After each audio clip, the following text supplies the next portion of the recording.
Então, partindo do princípio de que há mentes abertas e mentes fechadas,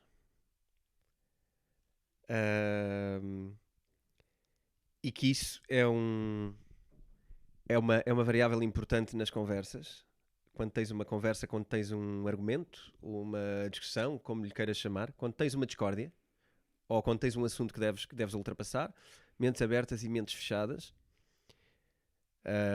Queres falar um bocadinho sobre mentes abertas e mentes fechadas? Queres dar o kick-off? Posso falar. Eu gosto, anima-me esta ideia principalmente de nós acharmos que conseguimos perceber, de facto, quando é que uma pessoa pode ter mente aberta e mente fechada. E de facto o Ray Dalio define aqui 7 momentos onde ele diz o que é que para ele são mentes fechadas, ou quais são os comportamentos das pessoas que têm uma mente fechada e quais são os comportamentos de uma pessoa que tem mente aberta. Por exemplo, as pessoas com mente fechada não querem que as suas ideias sejam desafiadas. Ao contrário, as pessoas com mente aberta são mais curiosas sobre o motivo pelo qual existem divergências.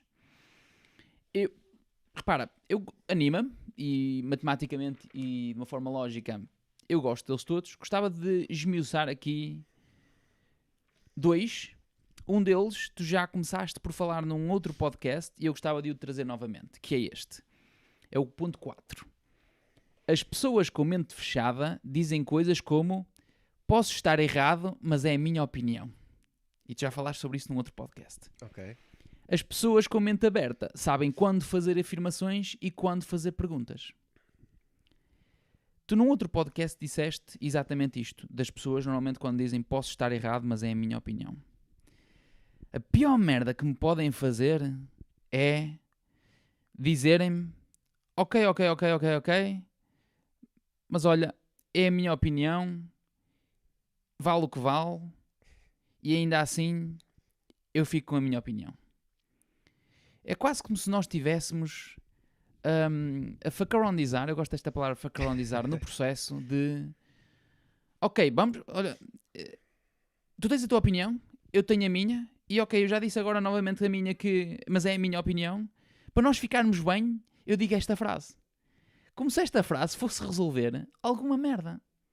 Parece que esta frase é utilizada como defesa para nós, ok, nós discordamos, e depois eu utilizo esta frase para nós no final ficarmos queridinhos e bonitinhos e ficarmos bem. Ou ficarmos mal, ficarmos como estávamos. Pois é. Olha, eu prefiro estar como estou do que ter que resolver esta porcaria que está aqui à minha frente. E depois tipo este banco. Mas o banco continua ali. E tu não fizeste nada em relação ao banco. Eu tenho aqui uma outra dificuldade, que é, se nós de facto, o tema, o subprincípio é reconhecer os sinais de uma mente aberta e de uma mente fechada, aos quais devemos estar atentos. Às vezes, por vezes, é difícil nós reconhecermos do outro lado. Porque no momento de confronto, vamos imaginar, eu gosto de me lembrar sempre isto, eu gosto de me lembrar sempre quando faço uma reclamação. Quando vou a um sítio e faço uma reclamação. É engraçado perceber que existe aí uma grande marca de retalho que eu vou já lá agora e eles cumprimentam-me. Normalmente isso não acontece e agora já me cumprimentam porque me conhecem. E eu fiz amizades lá. Parece que eu fiz amizades lá. Mas no início foi muito difícil. Porquê? Por mais que eu conheça, ou por mais que eu até reconheça e esteja atento a que eventualmente do outro lado esteja uma mente fechada, normalmente a mente fechada pode não ser a mente daquela pessoa.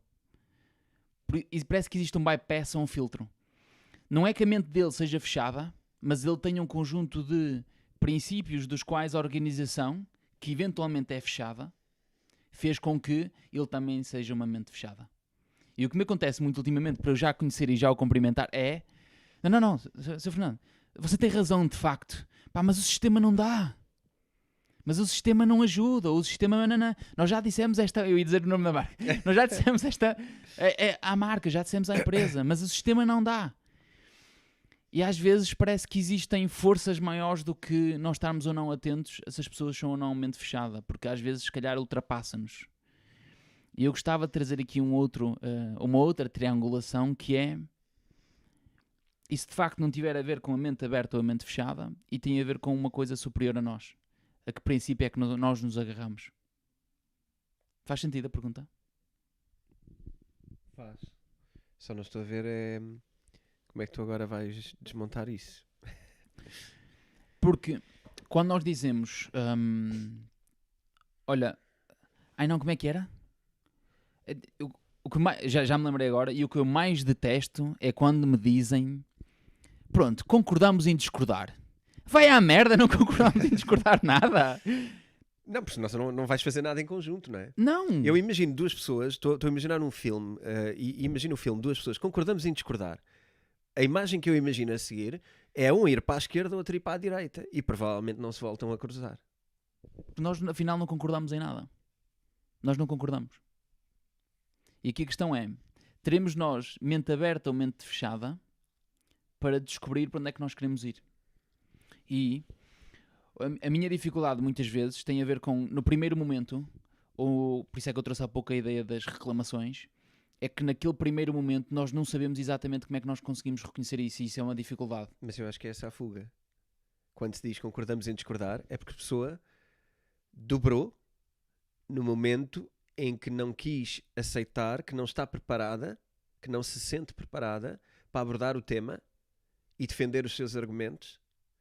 Então, como não está preparada e se calhar ainda não pensou o suficiente sobre o assunto para chegar à conclusão e se calhar não tem argumentação para o facto, em vez de dizer, olha, então eu vou precisar de pensar um bocadinho nisto, a fundo, e amanhã podemos conversar outra vez sobre o tema e voltamos ao tema onde estávamos e eu se calhar já vou trazer alguns argumentos que fundamentem o que eu disse, ou, melhor ainda, estou disponível para perceber que talvez eu não tenha percebido coisas que tu me disseste agora e vou pensar nelas, se fazem sentido para mim, e depois vou trazer uma resposta para o tema, tendo em conta o que tu me disseste. E eu acho que muitas vezes este exercício, que seria o ideal, parece-me, e parece-nos, quando estudamos estas coisas e quando isto passa a ser uma coisa que temos que ultrapassar, então a pessoa voltaria com isso. E como não consegue nem quer, e acho que tu falaste de um ponto importantíssimo da humildade, quando não tem humildade para dizer eu não estou agora preparado, mas não há mal nenhum com isso, a gente depois fala, diz, então concordamos em discordar. Porque eu neste momento não consigo dizer nada, não sei o que é que é dizer sobre o tema. Eu interpreto assim, que é uma impreparação. Tu sentes que... Porque repara, eu olho para este mente fechada e mente aberta, novamente com uma outra dificuldade, que é quando me dizem concordamos em discordar, aquilo que eu penso é, ok, mas será que eu para algumas coisas também não poderei ser mente fechada, mais até do que para outras? Por exemplo, eu tenho uma e agora estávamos a falar antes do podcast, eu tenho um princípio que é, eu não negocio preço. Não negocio, por princípio não negocio preço. Negocio o valor, não negocio o preço. E tu podes-me dizer, foda-se, tu és muito mente fechada relativamente a isso. E de facto, se calhar sou. E se calhar para isso sou mente fechada. Não teremos também nós aqui polos de... Pá, queres falar de... Ia dizer futebol? Não é uma boa ideia. Olha, queres falar de religião? Eu se calhar sou uma mente mais aberta. Queres falar de organização de empresas? Se calhar sou uma mente mais fechada. Não estaremos nós também a criar aqui um byproduct menos bom? Porque à medida que nos especializamos em alguma coisa, ficamos com a mente mais fechada? Porque passamos a ter de alguma forma mais certezas? Isso também não será um bloqueio para nós próprios quando estamos a discutir e para nós próprios quando estamos? Eu acho que é. É uma perspectiva muito gira. Que é tu achares que quanto mais conhecimento tens naquela matéria, menos disponível estás para vergar esses valores a outras coisas que venham de fora. Mas eu acho que mesmo que tu... Imagina, eu estou a tentar enquadrar isso e estou a tentar pensar o que é certo fazer. E parece-me que o que é certo fazer é... Tu podes manter-te,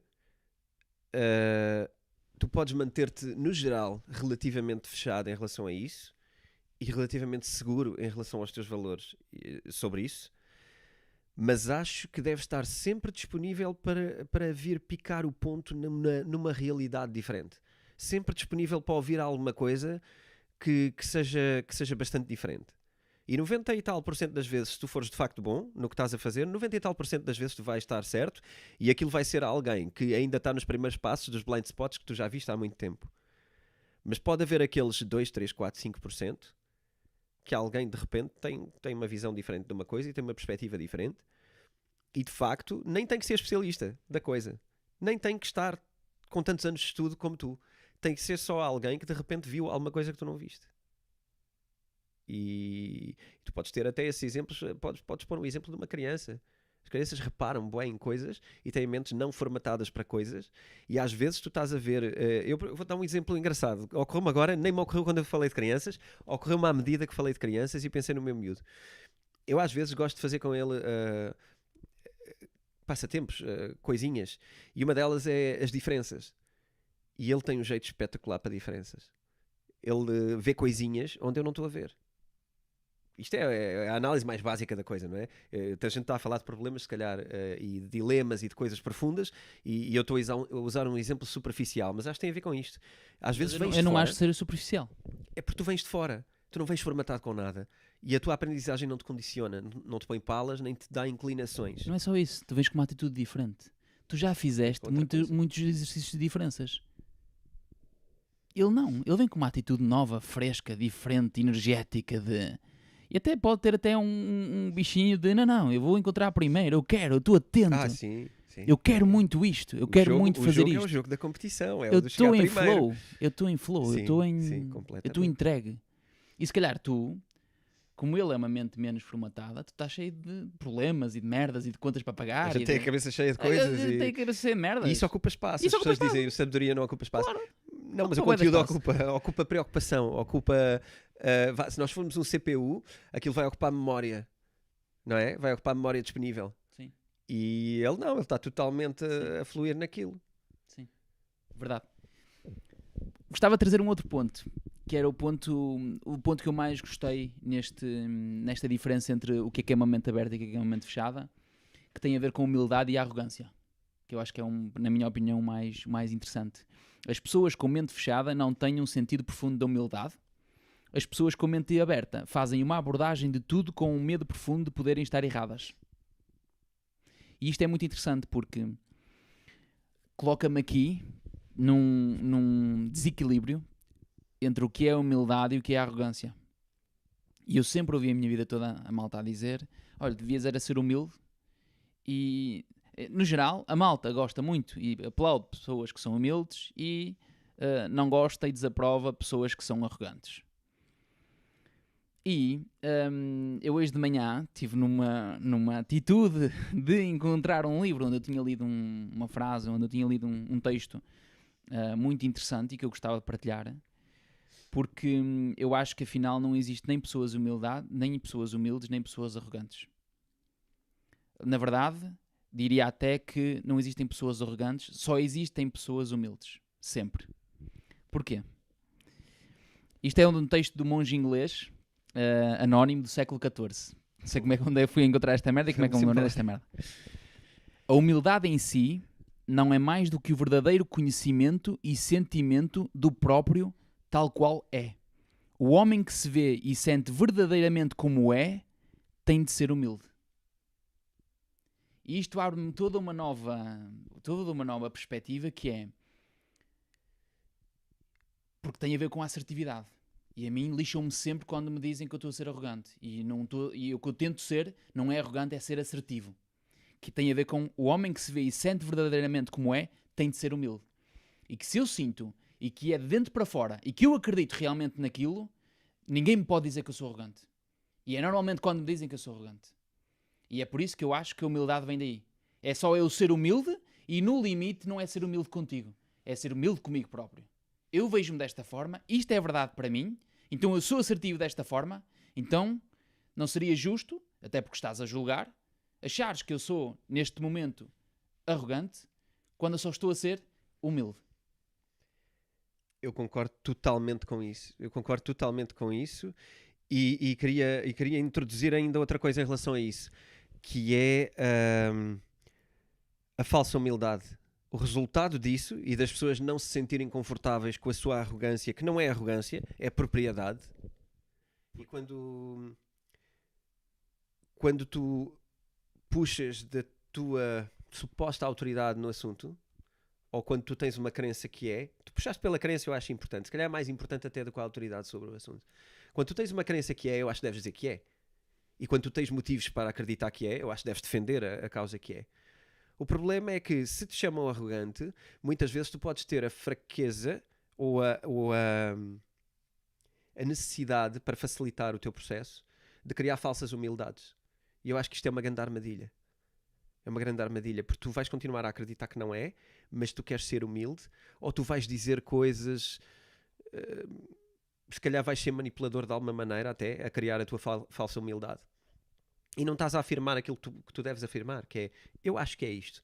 E eu acho que é do confronto, e não destas falsas humildades e das coisas do, eu não percebo muito do assunto, eu não sou nenhuma autoridade no assunto, quando se calhar achas que és.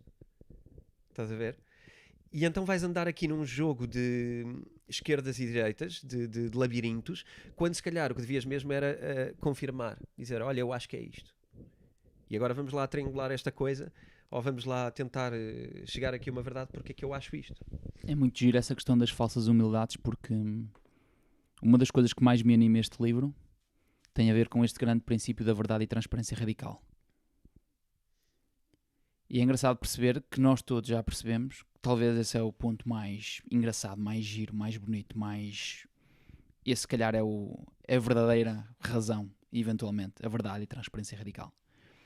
É impossível que no momento, ou que em muitos momentos da tua pessoa, relativamente à prática deste princípio, tu não sejas aos olhos de muitas pessoas arrogante.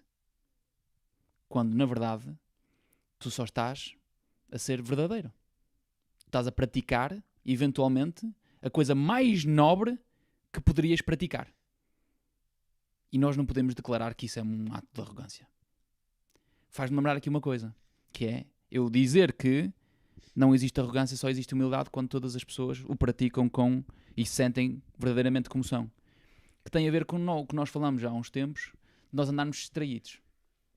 E eu nós falamos num dos podcasts sobre a distração. Eu estive a pensar sobre isto. O que é isto de andarmos distraídos? E é a mesma merda do que isto da humildade e arrogância. O andar distraído não existe, na verdade. Porque, na verdade, nós andamos sempre atentos. Podem ser outras coisas. Eu digo, olha, eu acho que tu andas distraído. Okay. Mas, na verdade, tu não andas distraído. Tu andas atento a outras coisas. Que, na minha visão e na minha percepção, nós dizemos, a nossa sociedade anda distraída. Não anda. Porque ela, se tu lhe perguntares sobre a novela, ou sobre o jornal, ou sobre a notícia XPTO, ela anda muito atenta e ela sabe. Só que na tua expectativa, na tua percepção, tu não achas e tu não sentes que ela devia andar atenta àquilo. E tu dizes, ela está distraída. Não, ela está distraída daquilo que tu estás atento. Mas na verdade ela está atenta. Se tu perguntares sobre o jogo de futebol e a novela, ela sabe a história toda, ela sabe o enredo todo. Portanto, tem a ver com, às vezes, aquilo que tu dizias da música, de nós, a necessidade de rotular. Se não é para mim, então, se não é para mim, é arrogância. Se não é para mim, é distração. Quando na verdade não é. Epá, vou tentar discordar. Porque eu acho que só tem a ver com uma coisa, que é acabar a frase. Que é, andam distraídas em relação àquilo que realmente é importante. E agora podíamos pôr aqui... mas eu acho que é importante para quê? E agora é isto. Exatamente. E agora chegamos aqui ao ponto de ver se isto tem ou não validado o acabar a frase. Que é importante para aquilo que elas próprias concordarão numa conversa profunda, que é o que tem valor para elas. Que é o que é importante para elas. Mas tu não sabes o que é importante para as pessoas. Tu não sabes em relação a toda a gente. Mas tu sabes em relação às pessoas que te circulam. Que já provavelmente já tiveste conversas que, para mim, na vida o importante é isto e aquilo. Mas estás a partir do princípio que tu sabes o que é o melhor para aquelas pessoas. Não, imagina, exemplificando, tu já tiveste conversas com pessoas, etc. Elas já te disseram o que é que para elas é importante na vida e como é que gostavam que a vida fosse, mas depois desligam a seguir e levam uma vida distraída dessas coisas.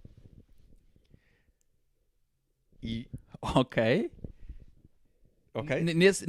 Distraída dessas coisas. E vão ver a tal telenovela e a tal coisa, e vão comentar a política e o futebol e a religião. Mas eu diria que elas são balelas. Ok, então... Se tu dizes que é a mesma coisa que... Eu diria que elas são balelas, não é? Que é... Eu diria que... Tu de facto não... Isso é só da boca para fora.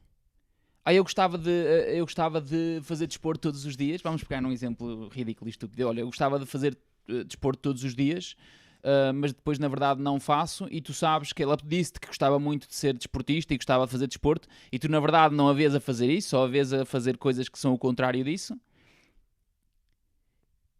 E na verdade ela realmente não quer aquilo. Porque aquilo não é dentro para fora. Porque se fosse de dentro para fora, ela realmente eventualmente animava aquilo. Aquilo é balelas, aquilo é bullshit. Aquilo é um gostar. Aquilo é algo que não é verdade e que ela gostaria de ser verdade, mas que ela não pratica como verdade. Porque ela só gostaria que aquilo fosse verdade. E é um bocado aquilo que nós dizemos muitas vezes. Pá, eu gostava de ir a Marte. Ou eu gostava de ir... Tem a ver com aquilo que nós falamos... Mas o que é que estás a fazer para ir, não é? Tem a ver com aquilo que nós estávamos a dizer dos Correia no início do livro. Mas eu acho que há duas coisas diferentes nisso, que é o de facto ser balelas e é o desconseguir. O desconseguir é um grande problema. Porque eu acho que está tudo... Há muita coisa formatada na sociedade e tu não percebes quando é que ela entra em ti, mas já falámos algumas vezes sobre a educação e sobre tudo, e eu acho que entra muito cedo na nossa vida. E entra em casa, como tu falas, do Fernando, queremos que tu sejas engenheiro e tal. E os horários... O meu pai com os horários, por exemplo. Não é só a tua família com isso, é também a minha com outras coisas. Os horários. Tu tens de ter a disciplina dos horários. E a cena das 9 às 6. E depois é engraçado, porque quando tu aprofundas, passam a ser coisas que tu praticamente crias um ódio especial por elas. E eu acho que tu cresces a ter um ódio especial por essas coisas. Então, já reparaste que muitos dos conceitos que nós temos e que temos mente fechada pode ter a ver com traumas de infância? Eu acho que começa desde a infância. Eu acho que muitas vezes não somos treinados para ter a mente aberta. Eu não quero dizer que somos treinados para ter a mente fechada, porque acho que é demasiado agressivo, talvez, mas eu acho é que não somos treinados para ter uma mente aberta. Nós não temos grandes momentos onde a nossa mente aberta seja valorizada e onde o pôr em causa seja valorizado, e eu acho que isso é uma conquista que ou nós conseguimos ir buscá-la a algures na nossa vida, ou vamos ter uma dificuldade, porque naquilo que é o percurso normal, o pôr em causa e o manter a mente aberta não é assim tão valorizado. Até pode ser confundido com o perder-se. Ou com arrogância, se tu de repente queres discordar de uma coisa que está sedimentada. E agora deixa-me introduzir aqui uma coisa que eu acho que faz sentido. Tem a ver com esta ideia do mente fechada e do mente aberta. Ao invés de nós, em discussão, e dependendo do confronto, e se o confronto estiver num nível de confronto muito grande, ao invés de nós afirmarmos, nós colocarmos afirmações como questões. Em vez de dizer, olha, eu acho que é azul, é mudar um bocadinho o rosto. E tu podes dizer, mas isso é manipulação. E é para aí. Obrigado. Mas a verdade é que tu também tens que ter essa capacidade, nós temos que ter essa capacidade de está a ficar quente. Se calhar, olha, eu fui o primeiro a lembrar-me que podia meter isto de uma outra forma, e se calhar em vez de ter certeza, vamos explorar isto de uma outra forma. Porque quando tu mudas a afirmação para a questão, muda completamente. Até a forma, não é? Muda completamente. Olha, tu tens uma casaca preta, ao invés de uma camisola preta, ao invés de tu hoje vens vestido de cor. E parece que criamos ali uma baseline de deixa cá ver qual é a opinião dele, para eu perceber se é preto ou não. Sim. E como é que nós podemos guiar a partir daí. Portanto, entre mente fechada e mente aberta, eu acho que as questões poderiam trazer aqui um novo apor à coisa. Até porque é giro. Isso é genial. Eu acho que isso é genial, com o medo da manipulação, porque usado com as más intenções isso torna-se aquilo que eu chamo a manipulação, porque eu acho que a manipulação é uma palavra também perigosa, escorregadia. Agora, eu acho, Isso é genial, isso é o ideal, e isso, aqui uma perspectiva um bocado de aceitarmos. Nós devemos melhorar com o tempo. Porque nós não vamos sempre conseguir fazer isto. Verdade. É um treino. Mas acho que é genial a pergunta. Acabamos? Acabamos.